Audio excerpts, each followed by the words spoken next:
Good day, everybody. This is my 9th of July video log weather update for the Asian and Western Pacific area. So let's just get right into the weather here. Look at the satellite picture. Okay, over Japan, there's a baroclinic low setting up there. It's a deepening from yesterday. We were talking about it for a little bit.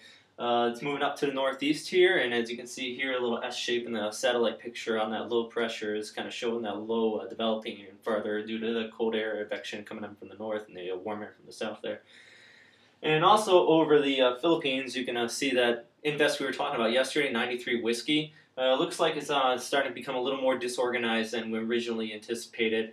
I actually thought this might increase into a poor invest area, but looks like by today or later this evening, that's probably going to be dropped altogether.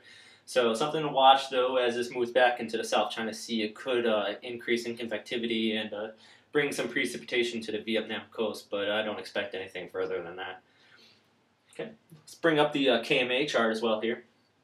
Still showing the Bayou stationary front located over Japan, also indicating the low pressure developing off of it. So this is actually pretty common this time of year. Every 3 to 5 days, a low pressure is going to run along this stationary front and develop. It's one of the biggest precip and overall weather producers for this local area.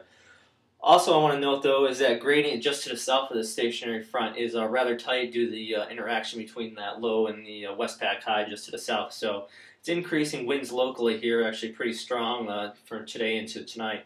See if once we take a look outside right now, showing the basically a light breeze out there right now, but as I'm making this into this evening into tonight, seeing winds increase possibly up to 20 to 25 knots. Farther south near like the Okinawa area, I would expect winds up near about 30 to 35 knots there. So just something to watch there. Possibly a small craft to a gale warning is probably going to be put out. So let's move on to the next chart, though, the vorticity chart. Showing over Japan, though, the increased upward vertical motion associated with this low. It's going to be deepening it even lower as well. Also, to note, with that invest area to the south here, not as much vorticity as we saw yesterday associated with that. So just also displaying the likelihood that this invest is going to be dropped altogether by today. And moving on to the shear map. Okay, one thing to note here, though, over Japan, where this low is located, that shear map is showing about 60 knots of wind. So that's indicating of a jet max there. And divergence aloft. And this divergence aloft is going to assist in the deepening of this low indicated on this chart here. You can kind of just read it out, and showing upward vertical motion, that divergence aloft is going to deepen the low even further. So we all know that, and especially the weather nuts out there. So that's all. Okay, well, that's all for today, though. If you have any questions or comments, just let me know.